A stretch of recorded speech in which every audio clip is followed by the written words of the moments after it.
Eviva Orvaad stared out the window of her brother's cloaked ship, with her heart pounding harder than the rain against the hull. She wasn't nervous about the mission exactly. Stealing the bounty of another hunter was nothing new to her and her family.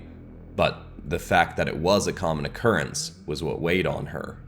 "Eyes peeled, everyone. He leaves the ship, we wait 10 minutes, then we move in," Gorlin said, loading his gun, marked with 97 scratches. Each one recounted a Tykar-ranked creature he'd successfully killed with it. Eviva's heart sank more thinking about how many of those missions she'd helped out on. Eviva was the granddaughter of Kessler Orvaad, creator of the Orvaad Huntsmen. They were close to being the most infamous poachers in the galaxy, second maybe only to the Predators of Yuatja Prime. She had spent her whole life learning the skills of hunting and tracking alongside her family simply because it was expected of her. On some level, she was fine with it. She understood the value of hunting for food or for clothing if it was necessary, but what her family did was so far beyond that. They specifically hunted the most rare and endangered creatures they could track, just to make as much money off them as they could. They'd also sell some of the live creatures to people they knew very well would treat the animals horribly. Eviva kind of liked animals, and now was about to help steal an incredibly rare creature from someone who intended to help protect it. Sure, the Ketovadis was a vicious hunter itself, but it had been bred to do that and didn't know better. Eviva knew she hated her job, but did it anyway and never said anything to anyone out of fear of how they'd react. "Hey, Gorlin, we got movement. Old wussy friendy is checking out," Searlick, the group's resident poison crafter, said. I looked down to see an invisible garage door open, only evident because it revealed the inside of a ship. From the distance above, where Gorlin's ship was floating, Eviva couldn't tell how big this alien tracker's vessel was. Like Gorlin's, it was cloaked and nestled into the faded purple trees all around it. The door that had opened was about 20 feet wide, but the ship could have been much larger still. Eviva watched the hooded tracker, carrying some sort of staff weapon, trekking out into the rain, likely to seek the second mark of his bounty. She didn't remember his name, but she recalled from the briefing that he was working with a race called the Ishkonians. On Ishkonigan Major, they had built a nature preserve to safely house many of the exact kinds of endangered and dangerous creatures Eviva's family often sought. She hoped that by the time they'd found this guy, he'd already have gotten the 3 marks on his list and been flying off to Ishkonigan Major. Her family was ruthless, but not reckless. Even they wouldn't try invading an Ishkonian outpost or base. They'd also always been hesitant about trying to track down the vicious Ketovadis themselves. But with this tracker having already captured and caged it for them, their job became much easier. Or so they thought. "No, I so pouty, Ev," Liatra, their markswoman, chuckled. "Sad you're not gonna finally get to dig these into someone?" She smacked her fists onto Eviva's forearms, and 2 metallic blades popped right out of her flesh. Eviva barely reacted, just looking annoyed at the tech now forged into her arms. Like most people in her family, Eviva had agreed to get mechanical body augmentations to help her in combat against tougher creatures. The blades in her arm could cut through almost anything, and worked well for climbing. So far, she'd only used them for the latter. She hadn't even wanted them, but again, thought she had to because everyone in her family had gotten their own upgrades. Gorlin grumbled. "Leave her alone, Liatra. You know she gets quiet before missions. And she knows we can't put a scratch on this thing or our bounty cuts in half. Not that even her blades could cut through this thing anyway if it's as tough as they say. Doesn't matter anyway, though. It's already caged. We've got nothing to worry about. There's no fight to be had here. At least we'd better hope." Liatra wandered off to gather the assortment of guns she always strapped to her back for missions, and Gorlin came over. Uncharacteristically quietly for him, he asked, "You good, Eviva? Looking more out of it than usual, and this isn't the kind of guy you want to be stealing from when your head isn't in the game." She just nodded and gave a fake smile. "Fine, just focused." He sighed and walked away. She'd given that same answer to him dozens of times. It was just a reflex at this point. 10 minutes later, with the alien tracker nowhere in sight, they lowered their ship as far as they could and all jumped onto the top branches of a tree. It was a slow climb down, and they all soon realized they should have just rappelled down using the wire system the ship had, even if it was a bit noisier and more conspicuous, but by then there was no point climbing back up to the ship. They got down through the rain and made it to the entrance of the invisible craft. Aviva pulled out a series of discs from her belt. 2 were stun discs that could knock most creatures out cold for whatever time she set on them. 1 was a lifelike hologram of her to distract creatures, and 1 was a custom-built passkey that she could use to hack into hundreds of different types of ships. It didn't always work, and again she hoped it wouldn't then, but after sticking it to the invisible ship, she found she was very quickly able to get the door open. Gorlin looked at her curiously. "That was fast. This guy's security really that bad?" Aviva just shrugged, though it struck her as odd too. Gorlin headed inside. "For a guy who used to be one of the best alien hunters alive, you'd think he'd have better locks." That reminded Aviva of who this guy was, and just made her more nervous. He was one of the many kidnapped sons of the warlord Cahurgoth. That guy took kids from all across the galaxy and raised them, experimented on them, sold them, or whatever he wanted. This tracker had gotten away and become a prolific alien hunter until one day he just decided to stop killing altogether. He'd become a joke to a lot of people in her community because of that, but Aviva envied his ability to just make that switch. She followed her brother and allies into the ship. It wasn't particularly fancy. It looked like your average freighter ship with dim steel walls. There were a few dozen types of cages in the main entrance hub and random weapons strewn about the walls and floors. That main room was about 40 by 40 feet, but Aviva still didn't know how much bigger than that the ship was. This guy had a customizable vessel, so the core ship was likely smaller than the room they were in, but extra rooms and wings and boosters could be added or taken away for various missions. With this room looking as though it stored most of his cages, Aviva was surprised that the Kitovadis wasn't in there. Was the ship big enough to have another full room of cages? Or had he needed an entirely separate special room to contain this thing? It wouldn't have surprised her to learn that, and that would mean it'd be much harder to steal.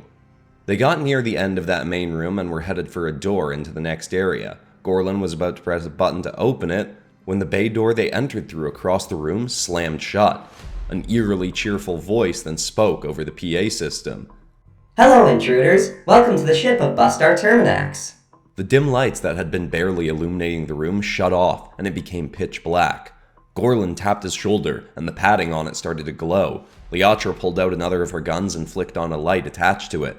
Sirlik tapped his watch, and it started to shine, and Aviva, for the time being, just relied on the lights of the others. Gorlin grumbled. "Guess he's got more security than we thought. Aviva, get to shutting down his AI." Not to insult the quality of your own resources, but I wouldn't bother. If your altered D7339 security manipulation disk is a representation of the quality of technology you've brought to try and disable me, you will not have any luck achieving that goal. Gorlin grumbled again. "Don't listen to it, Aviva. You got us in here, you can shut it down." Actually, I let you in upon Bustar's request. I informed him of your presence a while ago when I detected your ship in the atmosphere. When he found out it was registered as having been stolen by members of the Orvaad Huntsmen, he was very eager to lure you into his own vessel. Bustar isn't exactly a fan of poachers. Sirlik whipped out 2 syringes of his most lethal poisons. Cute, so the disgraced hunter wanted some company. Why didn't he come out and say hi then? Gorlin snarled. "Quit messing around, this isn't good. It was a trap, abort now, we don't want to mess with this guy directly." Liatra chuckled. "Oh, calm down, Gorlin. What's a guy who doesn't even kill his prey anymore gonna do? Give us a stern talking to about our life choices?" The ship then spoke again. To clarify, Bustar does not kill the creatures he tracks any longer because he has a fascination and respect for them. With that said, I got no rules against killing poacher scum. Aviva jumped as Sirlik screamed at the top of his lungs and vanished into the darkness. His light was smashed. She heard cracking and thudding, followed by the terrified mutterings of him begging for mercy. Then silence. Aviva backed closer to Gorlin as he and Liatra tried to aim their lights in every direction to find Sirlik or Terminax. Eventually, the sound of lumbering footsteps approached. They aimed their lights and Liatra nearly fired, but then they saw it was Sirlik. His arms hung limp and his hands were mangled. His veins pulsed bright green as he choked, trying to breathe with little success. Jutting out of his neck was one of his own syringes. Aviva wanted to sprint for the exit, but was frozen in fear. Was she about to be maimed too? All over a life she didn't even want? She only shook free when Gorlin fired a shot of his own gun right into Sirlik's head. He dropped to the ground. Liatra smacked Gorlin's arm. "What did you do that for?" He growled, still looking around for Bustar. "That was Searlic xenosedite poison. He would have been melting from the inside for the next 10 minutes if I didn't put him out of his misery." And how many times have you let a sadist like him use that on the innocent creatures you slaughter? Terminax's voice echoed through the ship. "Alright, Terminax, fine, you made your point and killed off one of my best guys. We'll back off, just let us go." No. I'm betting you came here to steal the Ketovadis from me. Too cowardly to hunt it yourself, so you waited till I caged it for transport, right? Bounty on that thing is pretty stacked, and so many hunters have died going after it. You know, it's been a pretty big pest to this planet since its breeder chucked it into this place. It kills the wildlife here just for fun. Kinda like you poachers. You've got a lot in common, actually. Maybe you should meet. There was a growling shriek from deeper inside the ship, promptly followed by the scraping of running claws against metal. It was free and headed towards them. Gorlin immediately grabbed Eviva's arm and sprinted back towards the bay door. He ran right into it and grabbed her shoulders forcefully. "Get it open, Eviva, now!" He called back to Liatra. "Leah, move it, we're getting out of here!" She hadn't run with them, though. "Oh please, this kitty cat is mine. Shove the bounty, I'm gonna show everyone what a real hunter can do." She whipped another gun off her back and held both an assault rifle in one hand and plasma shotgun in the other. The clawing sounds got louder and louder. It seemed to be right on the other side of the door in front of Liatra, and she opened fire.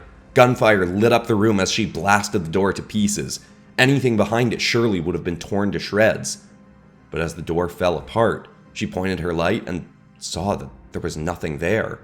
Eviva should have been trying to get the door open, but she couldn't help but watch, desperately hoping that Liatra had at least wounded the thing.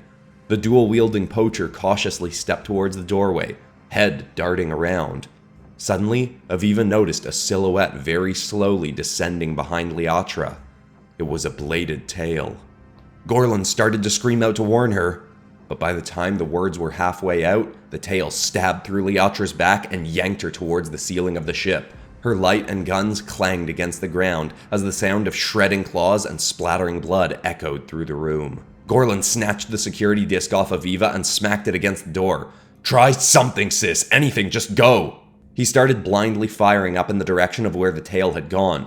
He marched away from her as she tried to use the disc to get into the ship's security, but it was now clear how incredibly locked down Bustar's security was.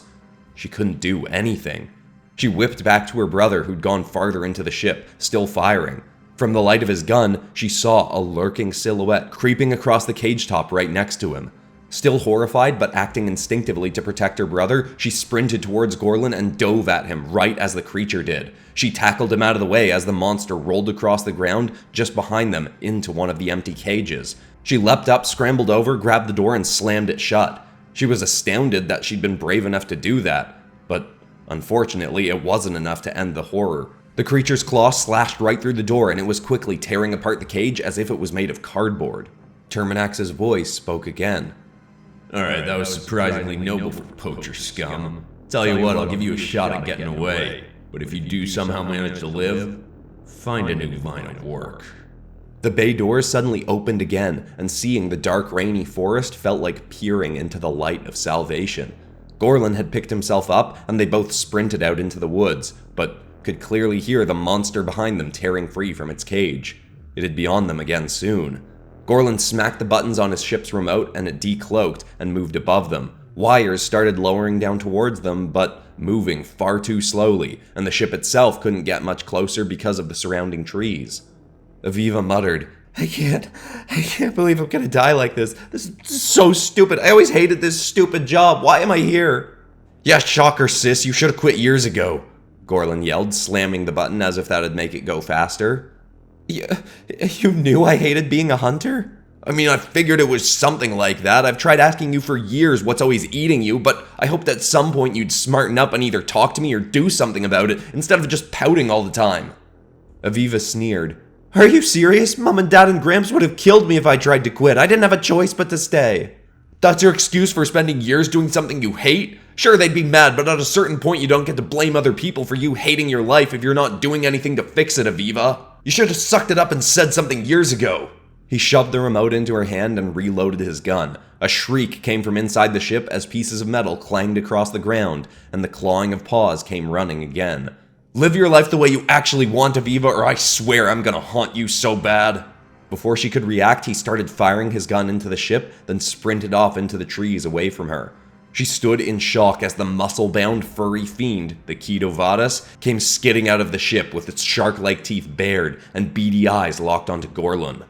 The image of Gorlin getting mauled shot through her mind. It hit her all at once that he'd always been there, trying to get her to talk, and she just never accepted the help. She'd been so convinced that she had to just suffer in silence. Now, he was literally willing to die to let her have a shot at a better life, even though she'd been wasting hers for years. She couldn't just let him die. She whipped out her stun discs and quickly set them for 2 minutes. Gorlin was far away now, but she had pretty precise aim. These things couldn't do anything to a creature as tough as the Ketovadis, but they'd work instantly on Gorlin. Eviva chucked both of them at him just in case. One missed over his right shoulder, but the other hit dead on his back and instantly knocked him out, dropping him to the ground. He was out cold without a second to react. The creature caught up to him and just stopped. It snarled at him angrily. Like Terminax had said, this thing hunted for sport. She'd banked on it being well fed already and just needed to make Gorlin an unappealing target to hunt. Plus, his plan had still sort of worked. The wire had gotten down just far enough for Eviva to jump up and grab it, then reverse its pull towards the ship. The Ketovadis looked like it still may claw into her brother for good measure though, so she activated and tossed her hologram disc into the forest away from him. It lit up and a lifelike projection of her emerged. It started talking as if it was lost. The creature's eyes shot over to it, but immediately it sniffed the air, then whipped its head towards the real Eviva. It leaped up into a tree and scrambled up its branches. She was only a third of the way to the ship when the creature leaped out right towards her. Its claws would have been tearing through her if she didn't let go. That fall could have seriously injured her, but she flung herself towards a nearby tree and smacked her forearms. Her blades popped out and dug into the side, stopping her fall. The Ketovadis flopped through the air, missing its target, but flipped just before hitting the ground and landed on its feet. Instantly, it leaped onto the tree she was on and started tearing its way up towards her. It was one leap away from reaching her, and she retracted her blades quickly and turned. She started to fall and slid right between the creature's belly and the tree. Unfortunately, she forgot about its tail. As she got nearly past it, the blade at its tail's end swung right for her head. She raised an arm to block it.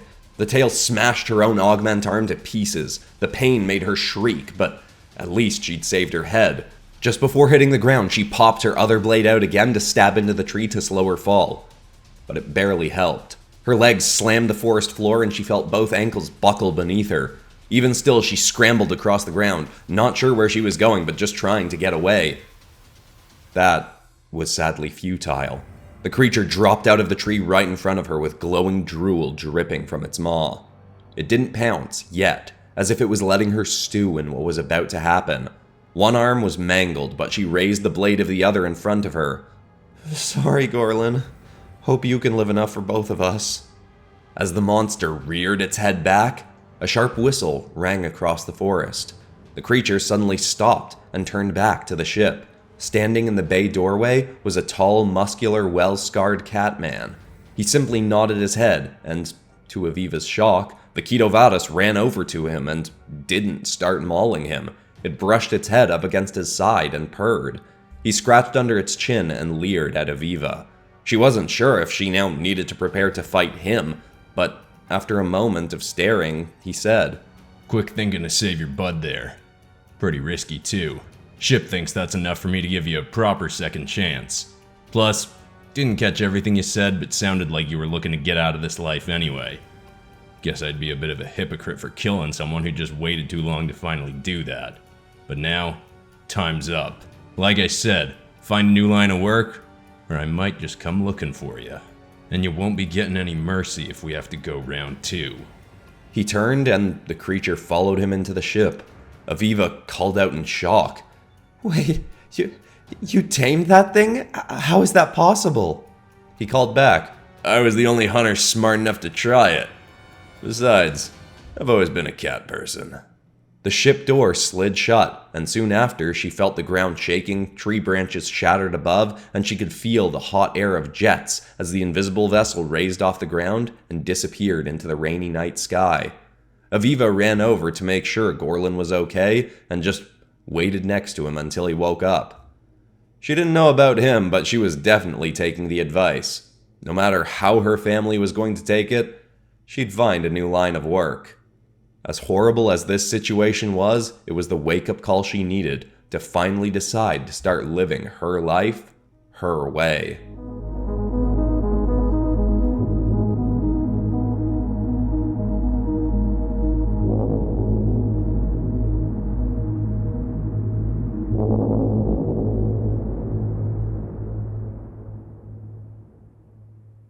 Fun fact, this story was originally going to be a bunch of criminals invading the shark tank while unkillable Kate was the only one home, and it was going to be a little bit goofier, like Predator meets Home Alone with Kate being the predator. But then I wanted a sci-fi angle in there, and I thought, ooh, Bustar Terminax with a bunch of poachers invading his ship. That's a fun idea. But anyway, if you want to know more about Bustar Terminax, there's a whole playlist with him as the narrator, and he's got an original story in there as well. Plus, I am still planning to do an episode where he and Harold the Herald team up because they were kidnapped by the same warlord. So they're sort of stepbrothers, and Bustar allegedly ripped off Harold's arms at some point when they were younger.